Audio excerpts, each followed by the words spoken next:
আসসালামু আলাইকুম এভরিওয়ান।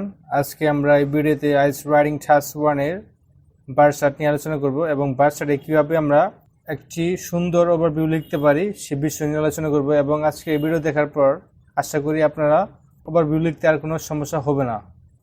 তো চলেন শুরু করি। তো বার চার্টে ওভারভিউ লিখতে আমরা অনেক পন্থা বা অনেক স্ট্র্যাটেজি ইউজ করে আমরা লিখতে পারি। তো আজকে চলেন আমরা দেখব কিছু স্ট্র্যাটেজি এবং আপনারা এই স্ট্র্যাটেজি ফলো করার চেষ্টা করবেন। তো মূলত এখান থেকে একটা বার চার্ট আছে। তো চলেন বার চার্টে আগে হেডলাইনটা পড়ি।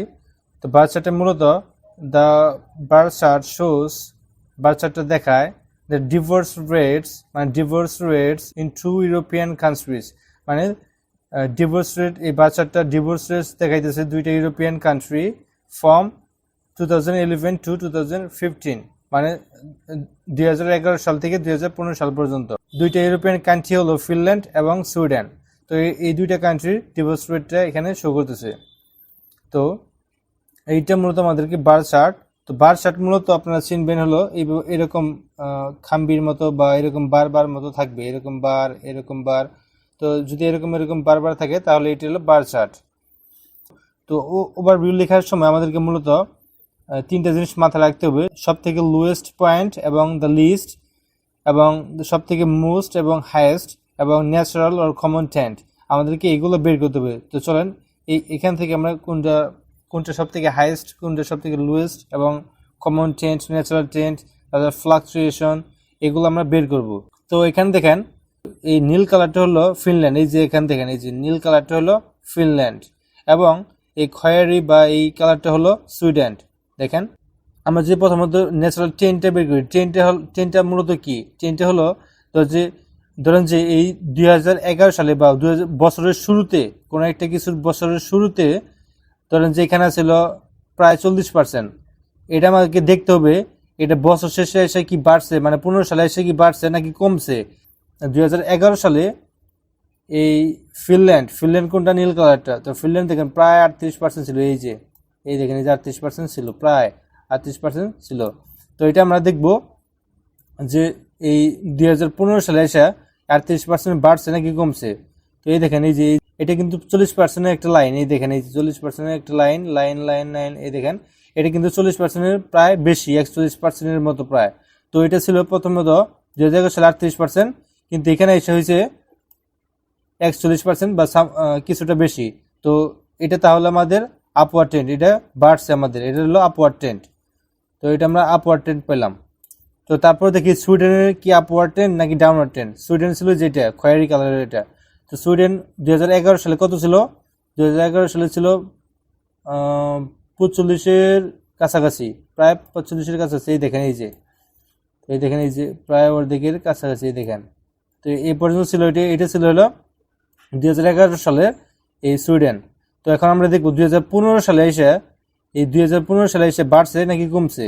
তো দেখেন এই যে এটা কিন্তু 40% একটা লাইন, তাই না? দেখেন এটা কিন্তু কমছে আইসা, তাহলে এটা আমাদের ডাউনওয়ার্ড ট্রেন্ড।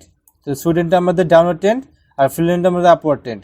তো আমরা এখান থেকে লিখে রেখেছি, দেখেন ফিনল্যান্ড হলো আপওয়ার্ড ট্রেন্ড, এই দেখেন এই যে ফিনল্যান্ড আপওয়ার্ড ট্রেন্ড, আবার সুইডেন হলো ডাউনওয়ার্ড ট্রেন্ড, এই যে ডাউনওয়ার্ড ট্রেন্ড সুইডেন, এই দেখেন এখানে লিখে রেখেছি সুইডেন হলো ডাউনওয়ার্ড ট্রেন্ড।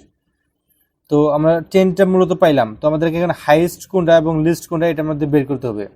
তো হাইয়েস্ট এবং লিস্ট বের করতে হলে আমাদেরকে এই লাস্ট বছরের ডেটাটা আমাদেরকে দেখতে হবে। লাস্ট বছরে এসে কে সব থেকে বেশি, কে সব থেকে কম, আমাদেরকে এটা খেয়াল রাখতে হবে। দেখেন ফিনল্যান্ড, দেখেন এখানে ফিনল্যান্ড ছিল সব থেকে বেশি, এটা কিন্তু বেশি ছিল। আর এই সুইডেনের থেকে কিন্তু এটা কিন্তু বেশি ছিল লাস্ট বছর আইসা। সুইডেন কিন্তু ছিল 40%-এর কম, দেখছেন, আর এটা কিন্তু 40% বেশি ছিল। তো বেশি যেটা ছিল সেটা হলো সব থেকে হাইয়েস্ট, এই যে দেখেন হাইয়েস্ট, এই যে হাইয়েস্ট, এই দেখেন এই যে হাইয়েস্ট, এটা হলো হাইয়েস্ট ছিল ফিনল্যান্ড, আমি এখানে লিখে রেখেছি। আর সুইডেন হলো লোয়েস্ট। তো সুইডেন হলো লোয়েস্ট, এই দেখেন এই যে এটা হলো সুইডেন হলো লোয়েস্ট। তো আমরা কিন্তু হাইয়েস্ট এবং লোয়েস্ট দুইটা কিন্তু পাইলাম। তো আমরা আরেকটা বিষয় এখানে লক্ষ্য করতে পারি, দেখেন এই সুইডেন প্রথমত প্রায় 40%-এর একটু বেশি ছিল, এই দেখেন 40%, প্রায় 45%-এর মতো ছিল। তো এইটা প্রথমে এখানে বাড়ছে, তো বাড়ার পরে আবার কিন্তু কমছে, দেখেন এখানে কমছে না।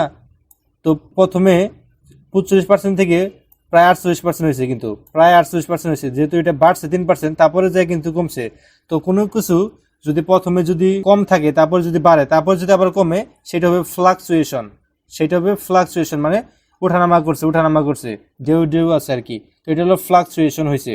তো দেখি এখানে ফিনল্যান্ডও কি ফ্লাকচুয়েশন করছে কিনা, আমরা এটাও চেক দিব। তো ফিনল্যান্ড দেখেন প্রথমে তো 38% কাছাকাছি ছিল, 38% কাছাকাছি ছিল।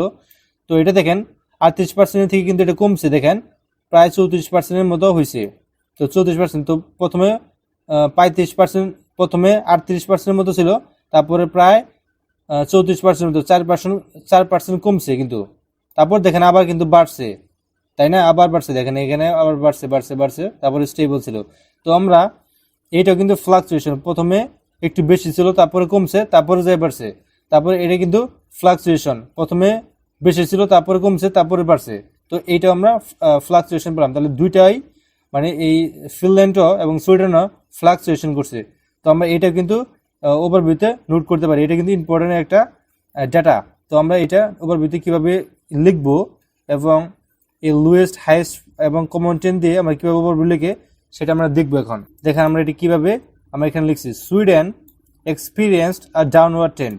সুইডেন, এই দেখেন সুইডেন কিন্তু ডাউনওয়ার্ড ট্রেন্ড এক্সপিরিয়েন্স করছে। এই যে দেখেন, এই যে আমরা কিন্তু এখানে লিখে সুইডেন ডাউনওয়ার্ড ট্রেন্ড। এই যে দেখেন সুইডেন কিন্তু প্রথমত এই সুইডেন কিন্তু ক্ষয়রেটটা ছিল, এই দেখেন 2011 সালে ছিল 40%-এর উপরে, 2015 সালে কিন্তু 40%-এর নিচে আইসা পড়ছে। তো এটা কিন্তু ডাউনওয়ার্ড ট্রেন্ড।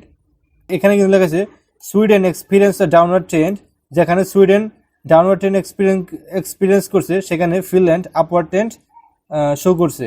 দেখেন এই যে ফিনল্যান্ড, এই যে আমরা কিন্তু ফিনল্যান্ড আপওয়ার্ড ট্রেন্ড, যেখানে কিন্তু পাইছি ফিনল্যান্ড আপওয়ার্ড ট্রেন্ড, দেখছেন এই যে ফিনল্যান্ড কিন্তু আপওয়ার্ড ট্রেন্ড ছিল। প্রথমে ছিল 2011 সালে ছিল 38%, তারপর 2015 সালে এসে হয়েছে 40%-এর উপরে। তো এটা কিন্তু আপওয়ার্ড ট্রেন্ড। তো আমরা জাস্ট এইটাই কিন্তু ওভারভিউতে মেনশন করে দিয়েছি যে Sweden experienced a downward trend while Finland showed an upward trend. এটা হলো প্রথম একটা ইনফরমেশন দিলাম। তারপর দেখেন both countries divorce rate, মানে দুইটা কান্ট্রির divorce rate had some fluctuation, ওই যে আমরা কিন্তু ফ্লাকচুয়েশন পাইছিলাম। এই দেখেন এখানে কিন্তু ফ্লাকচুয়েশন পাইছিলাম। প্রথমত এই দেখেন ফিনল্যান্ডের নীল কালারটা প্রথমত ছিল প্রায় 38% কাছাকাছি, পরে যে কমছে তারপরে বাড়ছে। তাহলে এটা কিন্তু ফ্লাকচুয়েশন হয়েছে ওভার দ্য পিরিয়ড, মানে সম্পূর্ণ পিরিয়ডে ফ্লাকচুয়েশন হয়েছে, ওঠানামা করছে। আবার এই সুইডেনে দেখেন এটা কিন্তু প্রায় 45% কাছাকাছি ছিল, এটা প্রথমত বাড়ছে তারপর আবার কমছে। দেখেন প্রথম বাড়ছে তারপরে কমছে, এই দেখেন এই যে কমছে। তো এটা কিন্তু ফ্লাকচুয়েশন হয়েছে, ওঠানামা করছে। তো আমরা জাস্ট এটা মেনশন করে দিলাম, both countries divorce rate had some fluctuation, কিছু ফ্লাকচুয়েশন ছিল। আমরা কিন্তু এখানে হ্যাড দিছি, কারণ এটা হ্যাড দিছি কেন, এটা কিন্তু পাস্ট টেন্সে, 2015 সালের 2011 সাল থেকে 2015 সালের, এটা কিন্তু 2024 সাল চলতেছে। তো এটা কিন্তু পাস্ট টেন্সের, তার জন্য আমরা হ্যাড দিছি। আচ্ছা, তারপরে লাইন দেখেন, although Finland initially had a lower rate. এই দেখেন অলদো ফিনল্যান্ড, এই নীল কালারটা ইনিশিয়ালি মানে শুরুর দিকে লোয়ার রেট ছিল, মানে সর্বনিম্ন ছিল। এই দেখেন লোয়ার রেট কিন্তু ছিল, এই সুইডেনের থেকে কিন্তু কম ছিল লোয়ার রেট। আচ্ছা, তারপরে কি বলেছে, ইট আউটরেস্ট, এটা ওভারটেক করছে বা আউটরেস্ট করছে Sweden at the end of the period, মানে বছরের শেষে। এই দেখেন বছরের শেষে কিন্তু ফিনল্যান্ডটা এটাকে ওভারটেক করে ফেলছে সুইডেনকে। তো এটা জাস্ট এখানে মেনশন করে দিছে। এটা কিন্তু 9 ব্যান্ডের একটি ওভারভিউ লেখা হয়েছে, এটা কিন্তু 9 ব্যান্ডের একটি ওভারভিউ। তো আপনারা চাইলে এইভাবে এই ইম্পর্টেন্ট ডাটাগুলো মেনশন করে দিয়ে আপনারা একটা ওভারভিউ লিখতে পারেন। তো এটা হলো আমাদের প্রথম ওভারভিউ। তো চলেন দেখি আমরা আরো কয়ভাবে লিখতে পারি। তো এখানে দেখেন দ্বিতীয় ওভারভিউটা আমরা এইভাবেও কিন্তু চাইলে লিখতে পারি, এটা কিন্তু 9 ব্যান্ডের একটি ওভারভিউ। তো চলেন দেখি, Sweden divorce rate decreased over the period.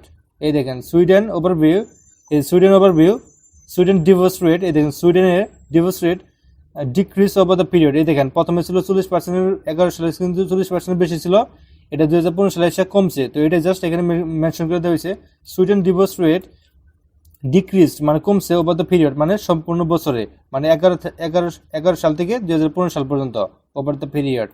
Well, যেখানে ফিনল্যান্ড ফ্লাকচুয়েটেড মানে ফ্লাকচুয়েটেড করছে, বাট কিন্তু ইনডেড হায়ার ইন 2015, মানে বছরের শেষে এটা হায়ার ছিল আর কি, ফিনল্যান্ডটা হায়ার ছিল, মানে সব থেকে বেশি ছিল। এটা জাস্ট এখানে মেনশন করে দেওয়া হয়েছে। তো এটা হলো সেকেন্ড ওভারভিউ। এইভাবেও আমরা চাইলে একটা ওভারভিউ লিখতে পারি। এটা হলো 3 নাম্বার স্ট্র্যাটেজি, 3 নাম্বার ওয়ে আমরা এইভাবেও লিখতে পারি। তো চলেন দেখি। এখানে overall Sweden started with higher divorce rate. এই দেখেন Sweden started with higher divorce rate, মানে এটা সব থেকে হাই ছিল, মানে বেশি ছিল ডিভোর্স রেটটা। তারপর বাট বাই 2015, এই দেখেন বাই 2015 এটা ডাউন হয়ে গেছে, মানে কমে গেছে, এটাই বলবে। দেখেন by 2015 Finland's rate surpassed Sweden's after showing some fluctuation, মানে ফিনল্যান্ডের ডিভোর্স রেটটা সারপ্রেসড, মানে অতিক্রম করে গেছে সুইডেনকে আফটার শোয়িং সাম ফ্লাকচুয়েশন, কিছু ফ্লাকচুয়েশন শো করার পরে। এই দেখেন এটা কিন্তু সবচেয়ে বেশি ছিল, তারপরে একটু ফ্লাকচুয়েশন করছে, ফ্লাকচুয়েশন করে ডাউনে মানে নিচে এসে পড়ছে। এই ফিনল্যান্ডটা ফ্লাকচুয়েশন করে উপরে চলে গেছে। এই দেখেন সবার উপরে কিন্তু চলে গেছে লাস্টে, জাস্ট এটাই বলে দিয়েছে। By 2015 Finland's rate surpassed Sweden after showing some fluctuation. তো আমরা চাইলে এভাবে এই সব থেকে লোয়ার পয়েন্ট বা লিস্ট এবং সব থেকে মোস্ট মানে হাইয়েস্ট এবং ন্যাচারাল কমেন্টেন্ট এবং ফ্লাকচুয়েশন হচ্ছে কিনা এইটা দেখে আমরা একটা ওভারভিউ লিখতে পারি। তো আমরা চাইলে এইভাবে একটি ওভারভিউ লিখতে পারেন, এবং যদি এইভাবে লিখেন আশা করি আপনারা ভালো একটি ব্র্যান্ড পাবেন এবং সিকিউর করতে পারবেন। তো that's all for the time being. If you think that this video is very helpful for you, then please hit the subscribe button and press the like button. So that's all for the time being. Assalamu alaikum.